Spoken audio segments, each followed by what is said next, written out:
Good afternoon, all of you. SVGDC Palem, Nagar Karnool District, Palamuru University. ఈరోజు BA third year విద్యార్థులకు 6th సెమిస్టర్లో world history లేదా ప్రపంచ చరిత్రలో ఫస్ట్ వరల్డ్ వార్ గురించి చెప్పుకున్నాం. మొదటి ప్రపంచ యుద్ధానికి కారణాలు, reason of first world war.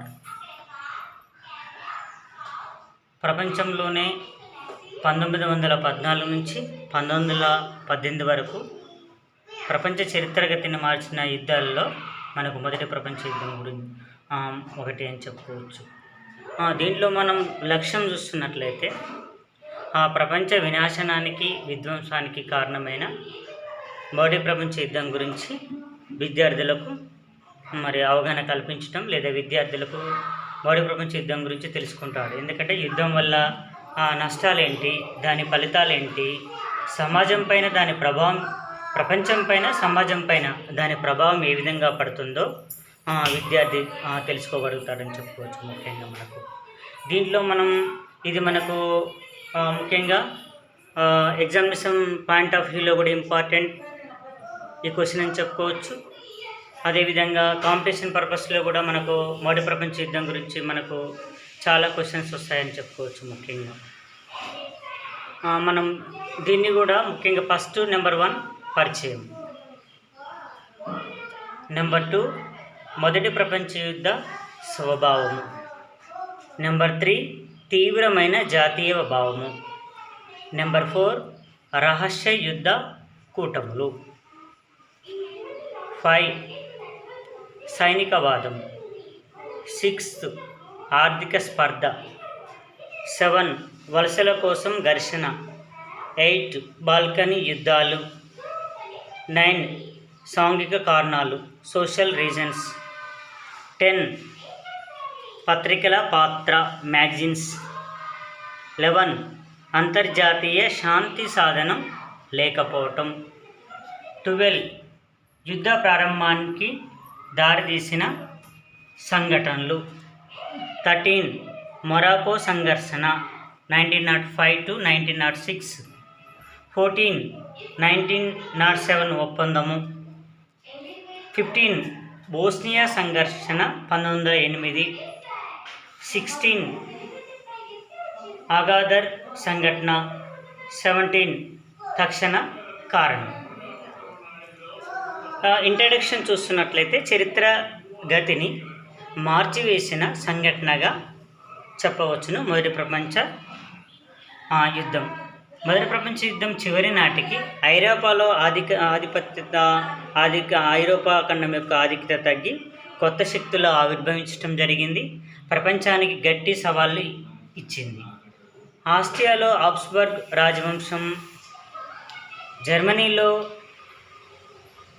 ఓహెన్ జ్వాలిన్ వంశం, రష్యాలో రోమ్నోవ్ వంశం, టర్కీలో ఆటోమన్ వంశం పతనం చేసిందని చెప్పుకోవచ్చు. అయితే ఇక్కడ మనకు ఈ మొదటి ప్రపంచ యుద్ధము ముఖ్యంగా అనేక దేశాలు కూడా నూతన విధానాలు ఆవిర్భించడం జరిగిందని చెప్పుకోవచ్చు. జాతీయ భావాలు ఆవిర్భవించడము, ప్రజాస్వామ్య రాజ్యాలు ఏర్పడటం జరిగిందని చెప్పుకోవచ్చు. దానిలో భాగంగానే ఆస్ట్రియాలో ఆబ్స్బర్గ్ రాజవంశం అంతమైంది, జర్మనీలో ఓహెన్ జ్వాలిన్ రాజవంశం అంతమైపోయింది, రష్యాలో రోమ్నోవ్ వంశం అంతరించిపోయిందని చెప్పుకోవచ్చు, టర్కీలో ఆటోమన్ సామ్రాజ్యం పతనం కావడం జరిగింది. ఇవన్నీ కూడా ప్రజాస్వామ్య రాజ్యాలుగా ఆవిర్భించడానికి అవకాశం ఏర్పడిందని చెప్పుకోవచ్చు. అంతేకాకుండా అనేక దేశాలు కూడా ప్రజాస్వామ్య ఉద్యమాలు రావడానికి కూడా ఇది కారణమైందని చెప్పుకోవచ్చు. మొదటి ప్రపంచ యుద్ధము. మొదటి ప్రపంచ యుద్ధ స్వభావాన్ని మనం ఒకసారి చూస్తున్నట్లయితే యుద్ధ విధానాల్లో అనేకమైన మార్పులు జరిగాయి. ఇక్కడ అంతకుముందు ఒక ప్రాంతానికి కాకుండా ఇది ప్రపంచవ్యాప్తంగా అనేక దేశాలు ఈ యుద్ధంలో పాల్గొనడం జరిగిందని చెప్పుకోవచ్చు. అధునాతనమైన ఆయుధాలని పెద్ద మొత్తంలో వాడారు. యుద్ధ విమానాలు అధిక సంఖ్యలో వినియోగించారు, అంటే యుద్ధ ట్యాంకులను వినియోగించడం జరిగింది.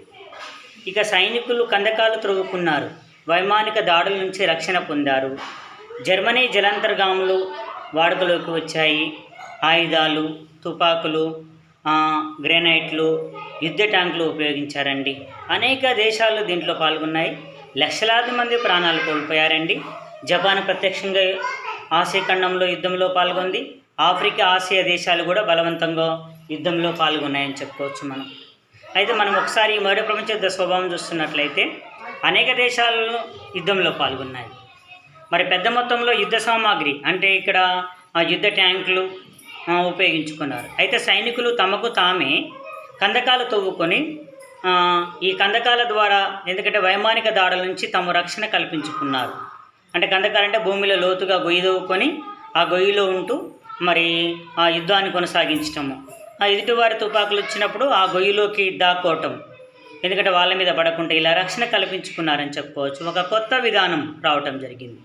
ఇక జర్మనీలో జలాంతర్గాములు వాడుకలోకి వచ్చాయి. అంటే జలాంతర్గాములు అంటే ఇక్కడ శత్రువుల యొక్క నౌకల్ని ముంచివేయటం ఈ జలాంతర్గాములు. ఇక ఆయుధాలు వచ్చాయి, తుపాకులు వచ్చాయి, మరి విసిరేసే గ్రానైడ్లు, యుద్ధ ట్యాంకులు కూడా ఉపయోగించారు. అనేక దేశాలు పాల్గొన్నాయి. లక్షలాది మంది ప్రాణాలు కోల్పోయారు. లక్షలాది మంది అంగవైకల్యం కూడా పొందటం జరిగిందని చెప్పుకోవచ్చు. అయితే ఆసియా ఖండంలో జపాన్ ప్రత్యక్షంగా యుద్ధంలో పాల్గొన్నది.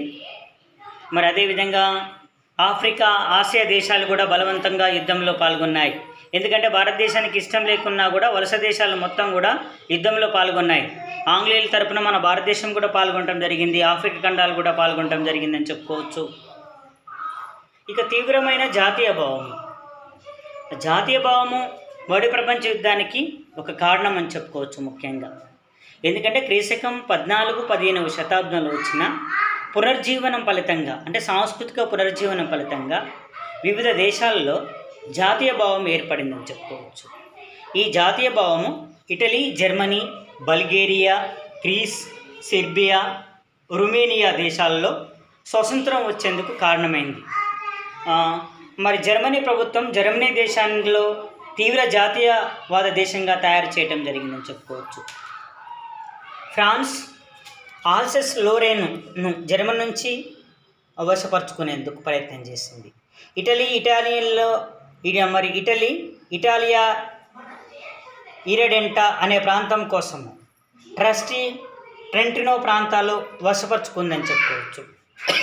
ఈ విధంగా వలస ప్రాంతాల ఆక్రమణ కోసం మనం ఇంతకుముందే చెప్పాను, ఇటలీ ఏకీకరణ, జర్మనీ ఏకీకరణ, మరి బీస్మార్క్, ముఖ్యంగా రెండో విలియం, మరి ముఖ్యంగా జర్మనీ జాతీయ భావంగా ఏర్పడింది.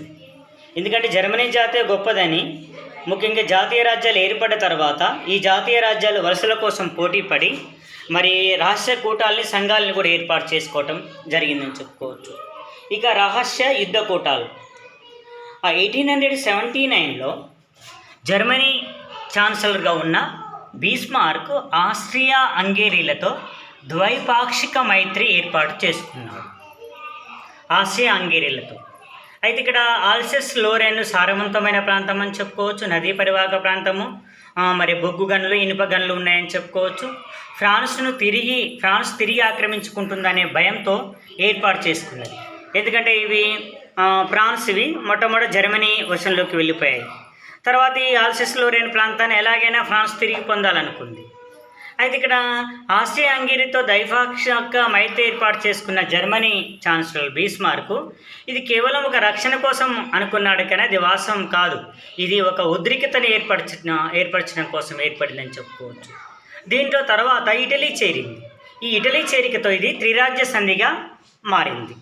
ఆస్ట్రియా, హంగేరీ, ఇటలీ, జర్మనీ, మరి ఈ దేశాలతోటి త్రైపాక్షిక మైత్రి ఏర్పాటు చేసిన త్రిరాజ్య సంధిగా మారిందని చెప్పుకోవచ్చు. ఇక రష్యా, ఫ్రాన్స్ దేశాలు ఒక కూటమిగా ఏర్పడ్డాయి. అయితే మొట్టమొదట మనం రష్యాను కూడా బీస్మార్క్ చేర్చుకోవడానికి ప్రయత్నం చేయడం జరిగిందని చెప్పుకున్నాం. కానీ ఈయన ఫ్రాన్స్ పైకి దండయాత్రకు వెళ్ళటం ఇది నచ్చలేదు రష్యాకి అని చెప్పుకున్నాము. ఆస్ట్రియా విషయంలో కూడా మరి ముఖ్యంగా బీస్మార్క్ చేసిన ప్రయత్నం కూడా ఫలించలేదు కాబట్టి రష్యా తోటి మైత్రి చేయాలనుకున్నాడు, కానీ అది ఇంతవరకు సాధ్యం కాలేదు. రష్యా దూరంగా ఉండటం జరిగిందని చెప్పుకోవచ్చు. కాబట్టి రష్యా, ఫ్రాన్స్ దేశాలు ఒక కూటమిగా ఏర్పడ్డాయి. అయితే క్రీశకం 1894లో 1907 నాటికి త్రైపాక్షిక కూటమిగా ఏర్పడింది. రష్యా, ఫ్రాన్స్ దేశాలు ఒక కూటమిగా ఏర్పడ్డాయి. అయితే 1907 నాటికి ఈ త్రైపాక్షిక కూటమిలో ఇంగ్లాండ్ చేరిందండి. 1907లో మొట్టమొదట రష్యా, ఫ్రాన్స్ దేశాలు ఒక కూటమిగా ఏర్పడ్డాయి 1894లో. తర్వాత 1907 నాటికి ఈ త్రైపాక్షిక కూటమిలో ఇంగ్లాండ్ చేరింది. ఇంగ్లాండ్ చేరికతోటి ఈ విధంగా రహస్య కూటములు వినాశకరమైన పరిస్థితికి దారి తీయడం జరిగిందని చెప్పుకోవచ్చు. భయం ఏర్పడింది కాబట్టి ఇంగ్లాండ్ కూడా ఒంటరిగా ఉండటానికి ఇష్టపడలేదు ఎలాగైనా సరే, ఎందుకంటే సమతుల్యం దెబ్బతింటుంది కాబట్టి జర్మనీ చేసే దుడుదూపుతనం వల్ల కూడా తనకు రక్షణ అనుకొని మరి ముఖ్యంగా ఈ త్రైపాక్ష మైత్రిలో ఇంగ్లాండ్ కూడా చేరింది. రష్యా, ఫ్రాన్స్, ఇంగ్లాండ్ ఒక పక్షంగా తయారు కావటం జరిగిందని చెప్పుకోవచ్చు. ఇంకోటి సైనికవాదం. ఈ తీవ్రమైన సైనికవాదం కూడా మొదటి ప్రపంచ యుద్ధానికి కారణం అని చెప్పుకోవచ్చు. అన్ని ఐరోపా దేశాలు తమ సైనిక శక్తిని నౌకాదళాన్ని పెంచుకోవడానికి ప్రయత్నించాయి. యుద్ధ నౌకల నిర్మాణము సర్వసాధారణమైందని చెప్పుకోవచ్చు. ముఖ్యంగా ఇంగ్లాండ్, జర్మనీలు నౌకాదళంతో పోటీ పడ్డాయి.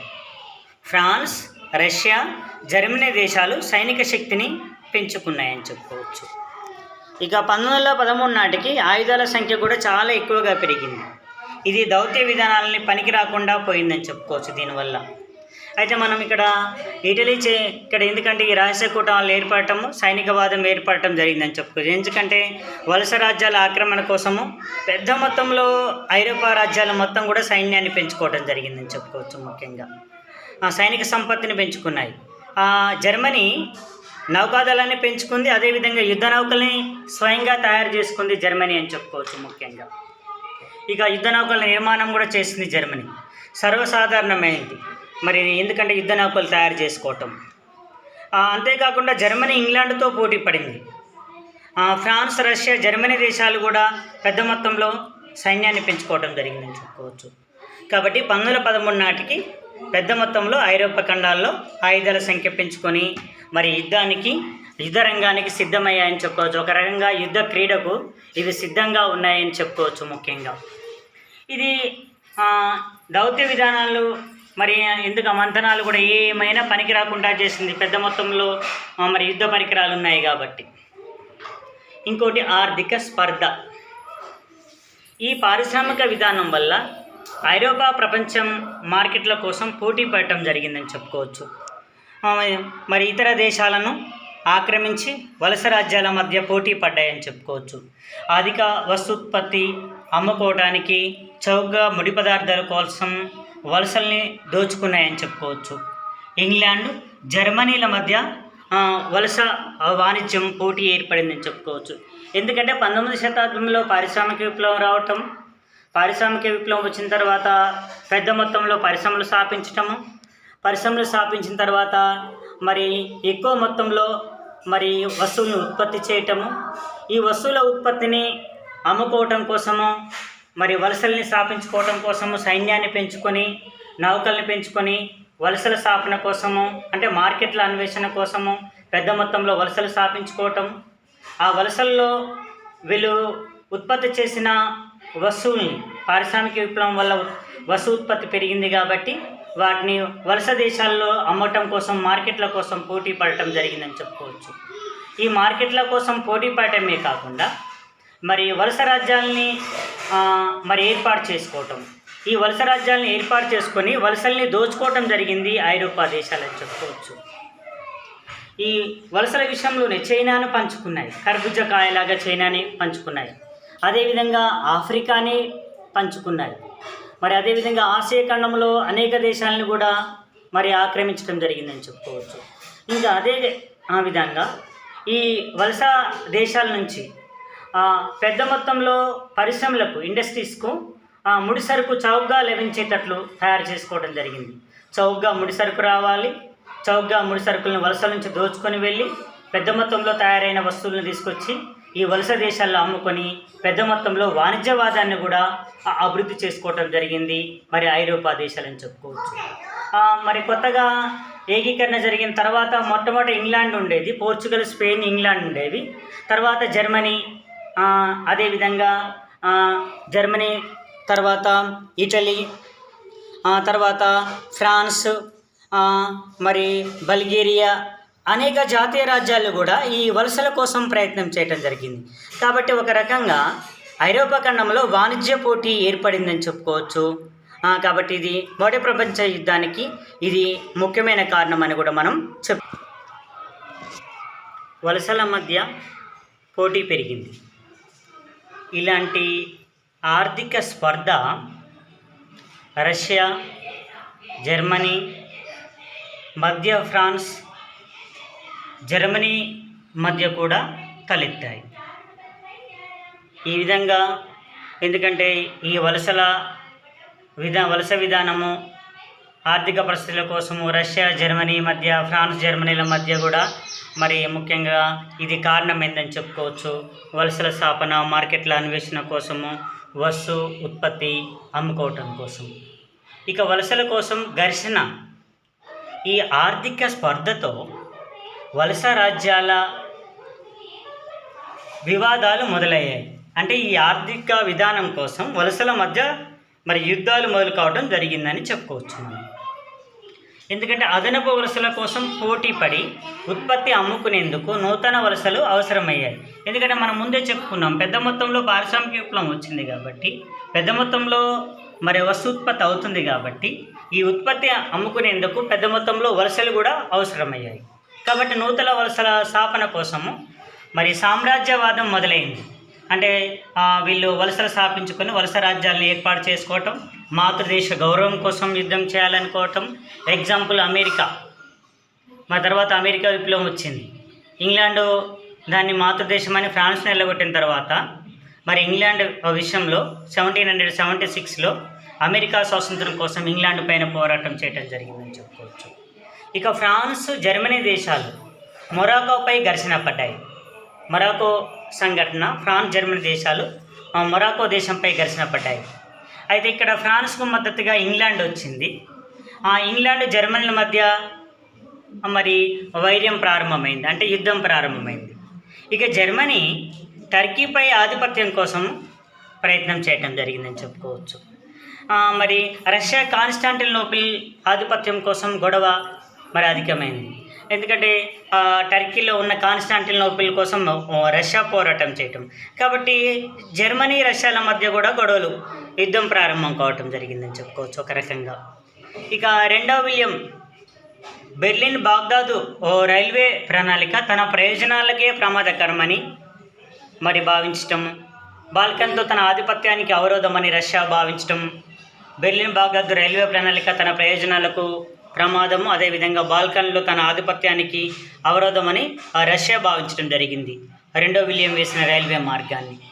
ఇక ఆసియా, ఇంగ్లాండ్ ప్రయోజనాలకు వ్యతిరేకంగా కూడా మరి భావించడం జరిగిందని చెప్పుకోవచ్చు. ఈ విధంగా ఇంగ్లాండ్ భావించింది. తర్వాత జర్మనీ సామ్రాజ్యవాద కోరిక ప్రపంచ దేశాల మధ్య ఘర్షణకు ప్రేరేపించింది అని చెప్పుకోవచ్చు. ఇది యుద్ధానికి కారణమైందని చెప్పుకోవచ్చు. ఎందుకంటే అంతకుముందు ఉన్న విధానాలు కాకుండా జర్మనీ మా జాతే గొప్పదని, జర్మన్ జాతే గొప్పదని, జర్మన్ జాతి గొప్పదని నిరూపించడం కోసం యుద్ధం అవసరమని యుద్ధాన్ని ఒక క్రీడగా ప్రేరేపించడం జరిగిందని చెప్పుకోవచ్చు జర్మనీ. ఎందుకంటే జర్మనీ యొక్క నిరంకుశ విధానాలు సైన్యాన్ని పెంచుకుంది, జాతీయ భావాన్ని నూరిపోస్తుందని చెప్పుకోవచ్చు. ఈ విధంగా ఐరోపా ఖండం యుద్ధ రంగానికి మరి సిద్ధమైందని చెప్పుకోవచ్చు. ఇక బాల్కన్ యుద్ధాలు. బాల్కన్ యుద్ధాలు కూడా ఉద్రిక్తతను పెంచాయి. బాల్కన్లో సెర్బియా రాజ్య ఆవిర్భావము జరిగింది. ఈ సెర్బియా రాజ్యం ఏర్పడిన తర్వాత ఆస్ట్రియా హంగేరీల నుంచి బోస్నియా హెర్జగోవినాల్ని ఆక్రమించుకోవాలనే ఆకాంక్ష పరిస్థితి మరింత మరి దిగదార్చిందని చెప్పుకోవచ్చు. అయితే సెర్బియా విస్తరణకు ఆస్ట్రియా మరి ప్రయత్నించింది. అయినా సెర్బియా తన భూభాగాలను విస్తరించుకుంది. సెర్బియా రష్యా నుంచి మద్దతు సంపాదించిందని చెప్పుకోవచ్చు.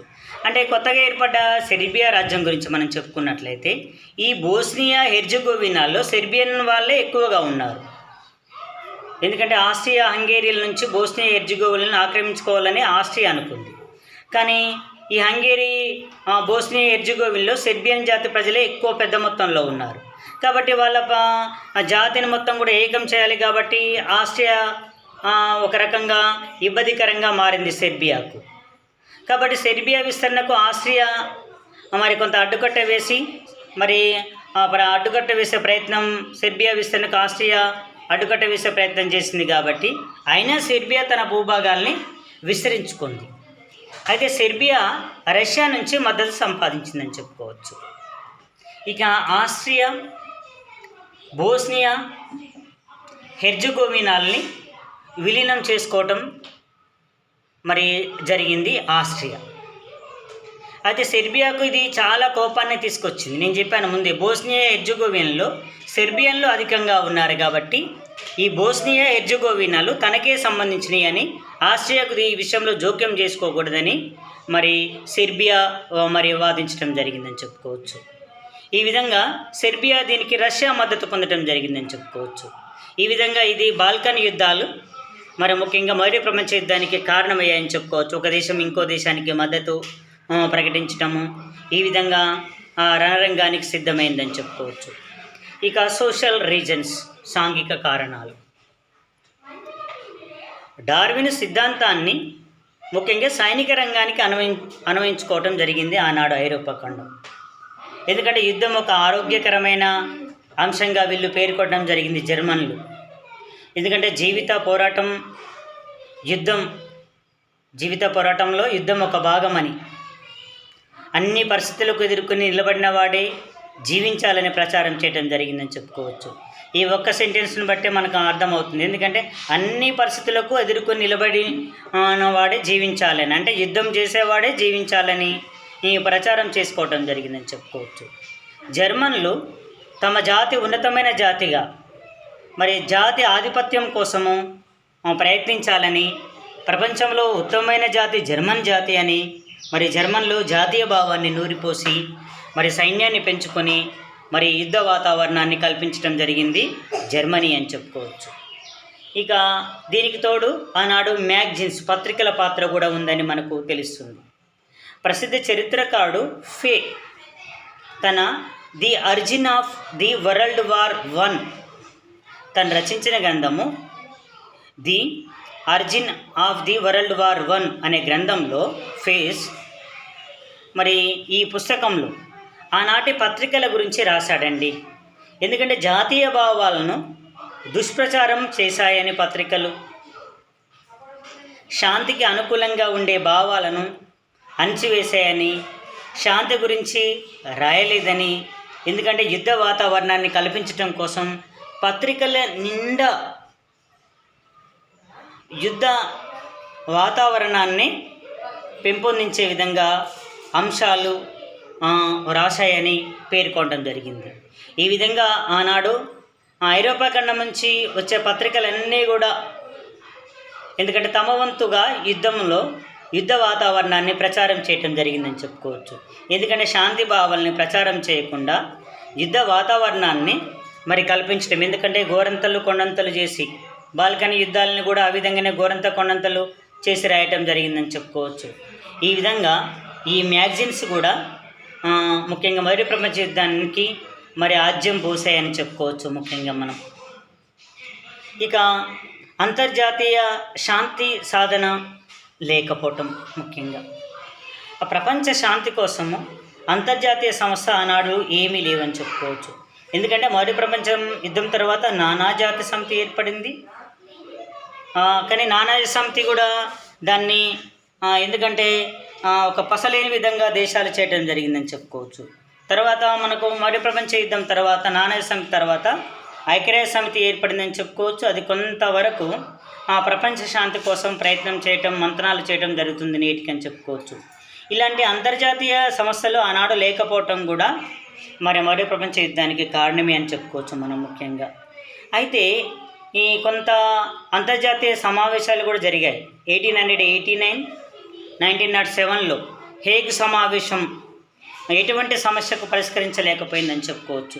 ఎందుకంటే బాల్కన్ యుద్ధాల విషయంలో కూడా బోస్నియా హెర్జగోవినా, ఆస్ట్రియా బోస్నియా హెర్జగోవినా సెర్బియా మధ్య కూడా వివాదం తలెత్తితే దీనికి ఎలాంటి శాంతి మార్గాన్ని చూపించలేకపోయింది అని చెప్పుకోవచ్చు.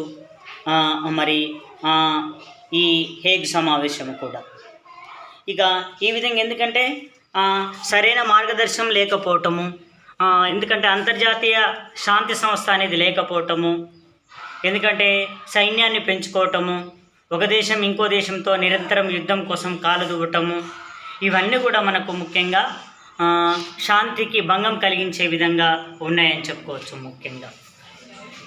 ఇక యుద్ధానికి దారితీసిన సంఘటనలు చూస్తున్నట్లయితే మనం ముఖ్యంగా మొరాకో సంఘర్షణ. ఇది 1905, 1906లో మొరాకో సంఘర్షణ జరిగింది. ఇది ఒక పరీక్షణగా త్రైపాక్షిక కూటమి పరీక్షగా నిలిచిందని చెప్పుకోవచ్చు. ఎందుకంటే ఈ త్రైపాక్షిక కూటమి అంటే ఫ్రాన్స్, ఈజిప్ట్లో ఇంగ్లాండ్ ఆధిపత్యాన్ని గుర్తించాయి. ఫ్రాన్స్, ఈజిప్ట్లో ఇంగ్లాండ్ ఆధిపత్యాన్ని గుర్తిస్తే ఇంగ్లాండ్ మొరాకోలో ఫ్రాన్స్ ఆధిపత్యాన్ని గుర్తించడం జరిగిందని చెప్పుకోవచ్చు. ఇక్కడ ఎందుకంటే ఈ త్రైపాక్షిక కూటమి, ఎందుకంటే ఫ్రాన్స్ ఉందిగా,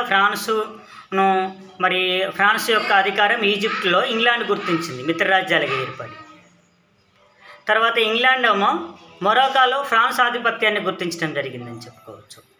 ఈ మొరాకో జర్మనీ సహకారాన్ని మొరాకో విషయంలో మొరాకో దేశం ఏం చేసిందంటే జర్మనీ సహకారాన్ని కోరటం జరిగిందని చెప్పుకోవచ్చు. మరి 1906లో ఆల్జీరిస్లో దీనికోసం అంతర్జాతీయ సమావేశం కూడా జరిగింది. అయితే ఈ అంతర్జాతీయ సమావేశంలో ఇటు ఫ్రాన్స్, అదేవిధంగా ఇంగ్లాండ్, జర్మనీ కూడా మొరాకో సమస్య గురించి ఇలాంటి పరిష్కారం చూపించలేదు అని చెప్పుకోవచ్చు. ఈ విధంగా మొరాకో సంఘర్షణ వల్ల ముఖ్యంగా ప్రత్యక్షంగా ఇది యుద్ధానికి ఇదొక కారణమైందని మనం చెప్పుకోవచ్చు. అందువల్ల మరి ఇక్కడ ముఖ్యంగా జర్మనీ ఎందుకంటే యుద్ధానికి కాలు దువ్వటం జరిగింది అని చెప్పుకోవచ్చు ముఖ్యంగా. ఇంకోటి బోస్నియా సంఘర్షణలు. 1908లో బోస్నియా హెర్జగోవినాను ఆస్ట్రియాలో విలీనం చేసుకుందని చెప్పుకోవచ్చు. ఇది సరిహద్దులోని సెర్బియాకు పెద్ద దెబ్బగా పరిణమించిందని చెప్పుకోవచ్చు. నేను ముందే చెప్పాను, ఎందుకంటే బోస్నియా హెర్జగోవినాలో పెద్ద మొత్తంలో సెర్బియన్ ప్రజలు ఉన్నారని చెప్పుకున్నాం. కాబట్టి సెర్బియాలో వీళ్ళు కలవాలని కోరుకోవటం జరిగింది. కానీ ఆస్ట్రియా ఏం చేసిందంటే ఈ బోస్నియా హెర్జగోవినాను ఆస్ట్రియా విలీనం చేసుకుంది. కాబట్టి ఇది సరిహద్దుల్లో పెద్ద దుమారాన్నే లేపిందని చెప్పుకోవచ్చు. సెర్బియాకు పెద్ద దెబ్బగా పరిగణించింది. కాబట్టి సెర్బియా రష్యా సహకారాన్ని కోరిందని చెప్పుకోవచ్చు. ఇక వెంబటే రష్యా అందుకు సహాయం అంగీకరించడం జరిగిందని చెప్పుకోవచ్చు. ఇక ఆస్ట్రియాకు జర్మనీ సహాయాన్ని చేసిందని చెప్పుకోవచ్చు. ఈ విధంగా ప్రత్యక్షంగా బోస్నియా సంఘటన యుద్ధానికి ఒక కారణమైందని మనం చెప్పుకోవచ్చు. ఇక అగాదర్ సంఘటన, ఇది మొరాకోలో జరిగిందని చెప్పుకోవచ్చు. ఫ్రాన్స్ సైన్యము మొరాకోపై దాడి చేసింది. జర్మనీ మొరాకోకు సహాయంగా రావటం జరిగింది. సహాయంగా వచ్చి ఫాంతర్ అనే యుద్ధ నౌకను మొరాకో రేవుకు పంపడం జరిగిందని చెప్పుకోవచ్చు. మొరాకో రేవులోని అగాదర్కు పంపింది జర్మనీ.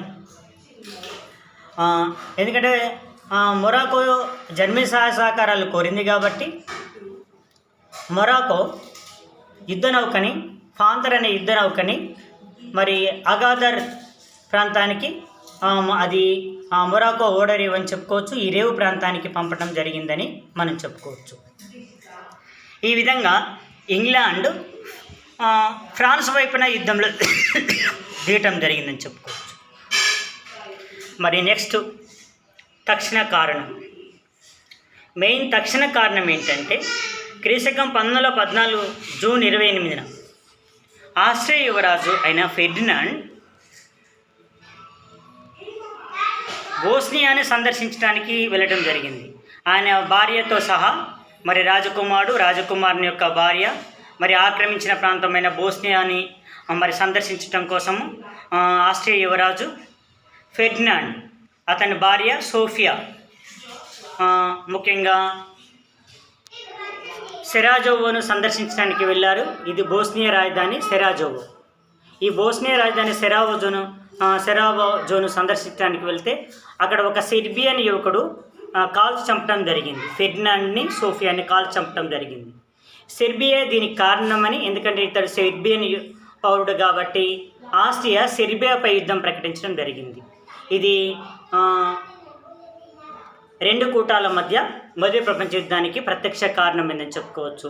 వెంటనే యుద్ధ రంగంలోకి దిగటము జరిగిందని చెప్పుకోవచ్చు. ఆస్ట్రియా తరపున ముఖ్యంగా జర్మనీ రావటము, ఇటలీ రావటము, తర్వాత మరి ముఖ్యంగా సెర్బియా తరపున ఫ్రాన్స్, రష్యా, ఇంగ్లాండ్ రావటము, ప్రజాస్వామ్య విలువల్ని కాపాడటం కోసం లాస్ట్కు అమెరికా కూడా మరి యుద్ధంలో దిగటం జరిగిందని చెప్పుకోవచ్చు.